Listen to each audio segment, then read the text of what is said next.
Hi guys, welcome to the day 6 of learning Unreal Engine for architecture visualization. In this video, we are going to learn how you can create cameras in Unreal Engine, how you can have different aspect ratios in different cameras. So let's start now. As you guys can see, I have opened this scene here, which we have created in the last lecture. Now let's start with our camera creation. Let me just show you the camera that I have created right now. So you can see I have created this camera here. So I'm going to show you the exact method that you can use to create different cameras, like a close-up shot, like a vertical shot, like a horizontal shot. So you can have different renders from different angles as well. So let's just start now.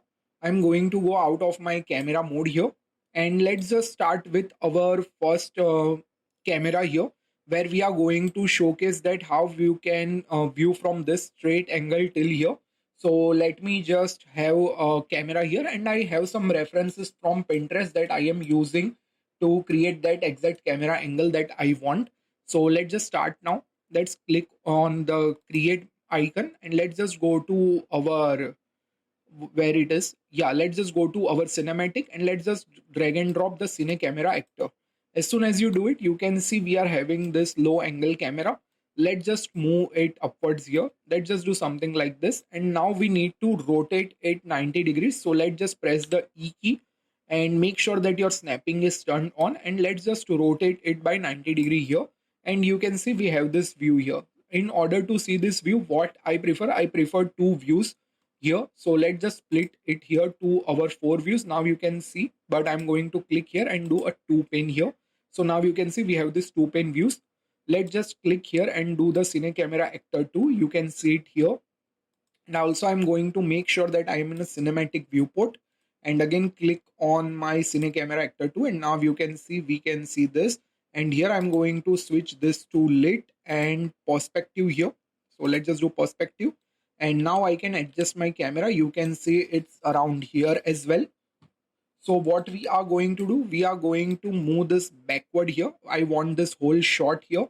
So for that, first we need to have a focal length. So if you go like 20 to 28, it's a wide angle shot. If you go like 28 to 50, it's like a prime lens shot. And if you go higher like 80 to 200, it's a zoom lens shot. So how you can do it, just click on your cine camera actor, just scroll downwards. Sorry for my voice, I am having a severe cold, so I cannot speak that much loud, so bear with me. And if you scroll downwards here, you will find a film back. Right now it's set to 16:9 digital film. So whenever I'm working with architecture, I use DSLR output. So let's just click here and switch to 16:9 DSLR, and you can see we got some wide view here. And now you can see here, we, if you scroll downward, you can see here we have where it is, yeah, it's somewhere over here. Okay, so if you scroll downwards, yeah, here it is, the current focal length. So if I told you, if you remember, if I do like 15, it is going to be a wide lens. You can see here as well, this is the wide lens that we are getting. If I do like 3 or 4, it will be like a fish eye lens. So if I do like 1, you can see the result as well. Okay, let's just do maybe like 12, and let me show you. So you can see this is how it is looking. I can move it upwards as well. So you can see this is like a wide view of our scene. Let's just do around maybe 24. Okay, I am having my reference in my second monitor, and I'm going to take this backward. But as soon as I do it, you can see we are getting this wall here, which is outside. Now I want to clip this wall so I can see the inner portion. So how you can do it? It's really easy. Just search here for clipping, and once you type the clip, you will find custom near clipping plane. Just turn this on, and now you can just increase this till you see the image. Right now you can see we are cutting the objects now. We don't want that. We want our sofa to be visible. So I'm going to do 139, around something like that. And then I'm going to move my camera somewhere around here. So let's just do something like this. Okay, and now I can see here as well. Let's just move it downwards so we can see the table as well. I'm going to move it backward till like this, and just move it around here so I can get this as well. and now you can see I can move it upwards something like this, but you can see we are clipping this. So now I can increase this somewhat something like this, and you can see the result here as well. So let's just do something like this here. Okay, this is looking nice, and let's just do something like this. So we can now see our table, our sofa as well, our carpet as well, and now we are getting this really good view. You can definitely take this upwards something like this, or what you can do, you can tilt it somewhat. Okay, so it's really easy to tilt. So if you go here, you can see we are tilting it like this. But if you want a straight angle, don't tilt, but I can do like 3 or something like that. Okay, let's just do -3, so we get a downward view. So if I go outside, you can see here, this is the camera which is somewhat tilted, and then I can move it upwards. I want to see this one, so I can maybe do like +3. Yeah, +3 is a good option, and I can take this downward. But there's only one thing that it doesn't work really good. If you are like, let's say, if you want to have this straight line, so let's just do 0 only, and this is looking nice. Yep, and let's just move it this way, somewhere around like this. And now you can see we are getting this. So again, search for clip here, and you can clip this out, and you can see this is looking nice. We can move it more backward, yes, something like this, so we don't cut our shape here. And yeah, this is perfect. Okay, and then we don't want to see this side of window, so let's just do this. Okay, so yeah, this is looking much better, and you can see the result as well. If you want, you can move it somewhat upwards as well, something like this, so you can see this ceiling as well. And this is looking nice. So let's just go to the full view, and you can see this is looking really good. Right now, if you see, we are getting this blur here. Why we are getting this? Because it's using a a focus plane. So if you scroll downwards again, you will find a focus method. So right now, if you can see, it's set to manual. I want my this scene to be crisp and clear. I don't want any focus here. So let me just show you what is focus first. So if I set this to manual, and if I click on this draw debug focus plane and pick my object, let's say I want this to be in focus. Okay, and if I do something like this, you can see this pink plane, this is basically a focus point. So till here it will be having a focus. Okay, after this it will be having a blur result. So if I do this, you can see this is now in focus, and we are getting somewhat blur. Okay, it's somewhat depth of field, not that much, because our angle is wide here. So if you remember, it's around 24, and if you want more depth of field, just decrease this to like 1.4. But as soon as you do it, you will get this overall overexposed result. So what you can do, just search here for exposure and just set it for the camera that you are working with. Okay, so let's just go upwards. We are going to override our manual here, and you can see we are getting this result. This is really dark, we don't want this. So let's just do 7. Yes, this is nice, and maybe we can go up to 8 as well. Yes, this is perfect. So you can see we are getting some really nice depth of field here as well, and here we are getting this sofa which is in focus. So you can do this as well. This is looking nice, but let's say you don't want any focus, you want a crisp and clear image of the whole scene. Just disable this. So just close this and scroll downwards and just disable this focus method. So let's just disable this, and now you can see we have this scene crisp and clear. So this is how you can set the focus. And when we are going to look at animation in the future video, in the sequencer, I'm going to show you how you can do a tracking focus as well. So that's going to be a really good option. Now let's go for another shot. Let's just focus maybe from this window till here. Okay, so we want a vertical resolution now. So what I'm going to do, I'm going to just copy this, or let's just create a new camera now. Let's just go here, let's just go to where it is cinematic, and let's just drag and drop our cine camera actor here again, and let's just go out of this mode again. Let's just press the W key. Here it is. Okay, it went here. So let's just move it somewhere around here. Let's just press the G key so we can see the camera. Now I want my focus to be from here and there should be some depth of field. So let's just take this backward here, somewhere around here, something like this. But I want it to be inwards like this.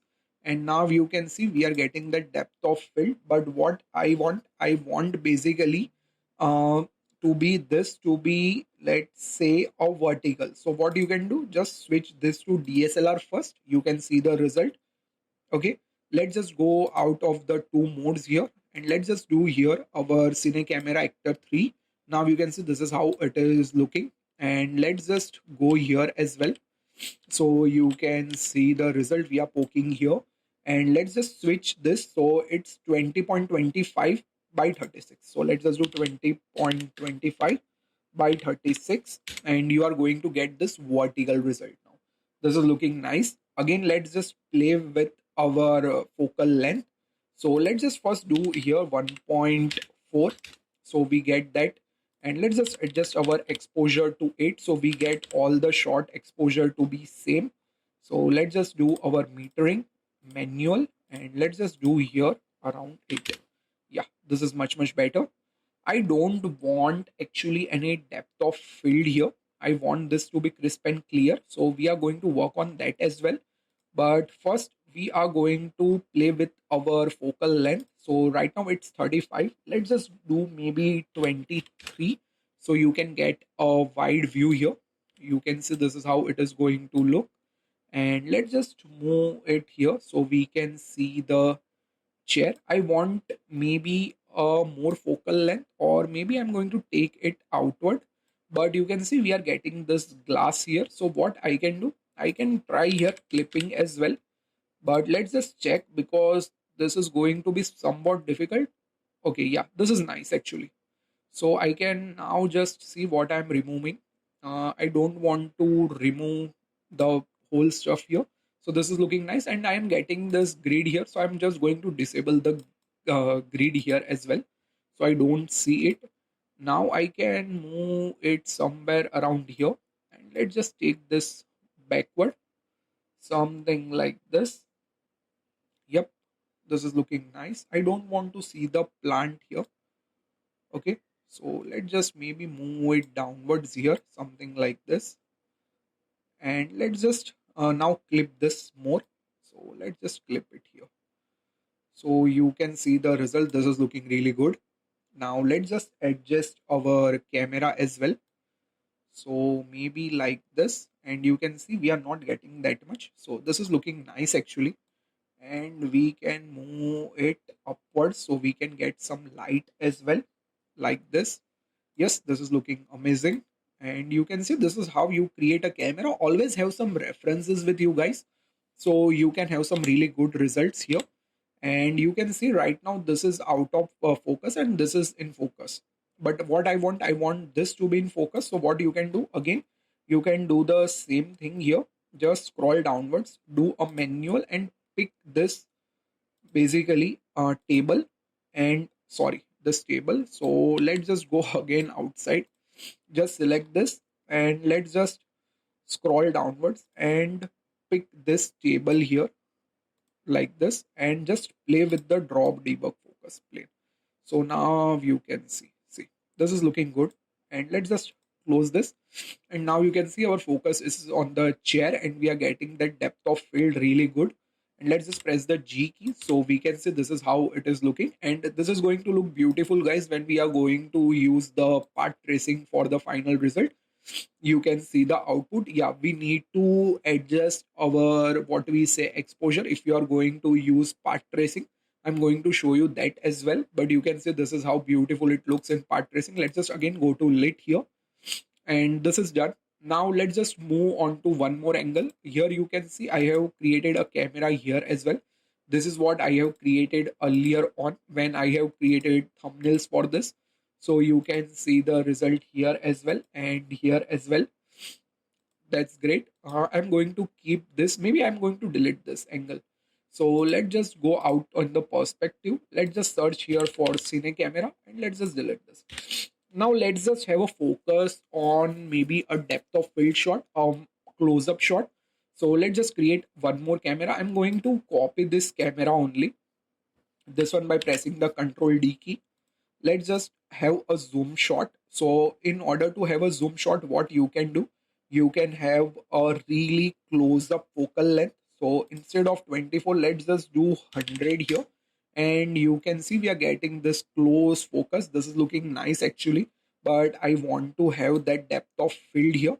So let's say if you are having a object here, okay, right now I'm not having any object actually, so let's just go here, something like this, so we can actually see how this depth of field is going to look.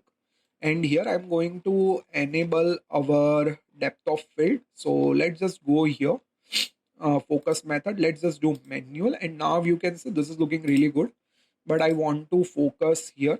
So let's just draw a debug focus plane. Let's just do here, so we can focus this here as well, and you can say this is looking really beautiful. Now we are getting this focus here. We can do something like this, so you can see we are getting this in focus right now. This basically our water tap, and this is looking good, so you can do this as well. And what you can do further, you can take this to maybe 200 if you want a really good depth of field shot. So let's say if you want to focus on this thing here, sorry, and what you can do, you can just have this much more in focus. So let's just enable this, and let's just do something like this here. Yeah, this is much better, and if I close it, you can see this is really in focus. But maybe I will not go this far here. I am going to maybe go around like 150. So we get somewhat depth of field here as well, like this. So now you can see what's in focus here. So this is in focus. And then I can just draw the debug focus plane here. This is nice. And if I switch to path tracing, you are going to get much beautiful results in depth of field, because lumen somewhat is not good when you are doing depth of field shots, especially the close-up shots. So if I type here, if you want to increase the depth of field quality, you can type here r dot depth of field, and you can have the quality to like 4. You can see here as well. But if you do it as well, you are not going to get that much good result. Yeah, definitely you are going to get a improved result. And if I just go my screen percentage to, let's say, 140, you can see the result. This is looking really beautiful. You are getting some really good reflections. But if I switch this to, let's say, path tracing, you can see how beautiful this is looking. You are getting some really good depth of field here, and you are getting some really nice results in reflections as well. You can see the result. So let's say if you want to finalize this for path tracing, it's really easy. You just need to adjust our depth of field. Let's just take this more forward to like 1.2, so we get more depth of field. And let's just adjust our exposure to like 11, and you can see the result here as well. Let's just do 13, and you can see this is how easy it is to create some really good shots actually. And you can see the result here, and this is really nice. And we can improve the path tracing quality as well. So just go to post process here as well, go to your path tracing, and just make sure that you have your sample per pixels to around, let's say, 1000. Let's just wait for a bit here in order to get that render out from path tracing. We are going to cover path tracing, lumen rendering, and all that stuff in future videos as well. But right now you can see how beautiful it looks with path tracing. And then I can adjust what we say. We can disable the denoiser as well. But right now you can see we are getting lots of noise here. We are going to work on that as well. Don't worry, in the future videos we are going to improve this quality a lot. So let's just go to our cine camera actor, and let's just take this 4 number, and let's just adjust this, maybe our exposure to 12. Yes, this is nice, and you can see this is how evenly it looks here, and the reflections and all the qualities are really amazing compared to lumen. And now if you see lumen, you are not going to like it at all. So this is how easy it is to create cameras in Unreal Engine. And you can say this is our first camera. This is looking really good, by the way, in Lumen as well. So if I'm not switching to path tracing, you can see the lighting is really good. So we are getting some really good results in Lumen as well. So this is our second camera. So Lumen is really good when it comes to some wide angle shots and some um, prime shots basically. But if you are going for that depth of field quality, always use path tracing. You are definitely going to get some good quality with Lumen as well, but I would prefer path tracing when you are creating for clients, or when you are really having that much good budget with you of the client, you can go for that quality as well. Okay guys, and if I go to Cinema Camera 4, it is not going to look good at all because this is not the exposure that we are looking for. But if I do here, let's say what it was 8. Yes, I think it was 8. Okay, so let's just scroll downwards and let's just do 8 here. So now you can see we're getting that depth of field, but not that much great. You can see this here as well. Okay, so that's why I would prefer path tracing. So let's just do 12 again and let's just switch this to lit to path tracing. So I hope you guys enjoy this video and you are liking this series so far. Just let me know in the comments what do you think and what you want to cover more in depth. Maybe part tracing, maybe lumen settings, maybe movie render queue, animations. What you want to cover more, just let me know in the comments because it will really encourage me. And again, sorry for my voice because I am having a really bad cold, and so my voice is also not coming that much great, but I wanted to record this lecture for you guys so you can practice it out. I hope you guys enjoy this video. If you like this video, please press that like button, share it with your friends who wants to learn Unreal Engine for ArchViz, and please press that like button. I will see you next time, and subscribe to my channel. Till then, bye bye guys, take care.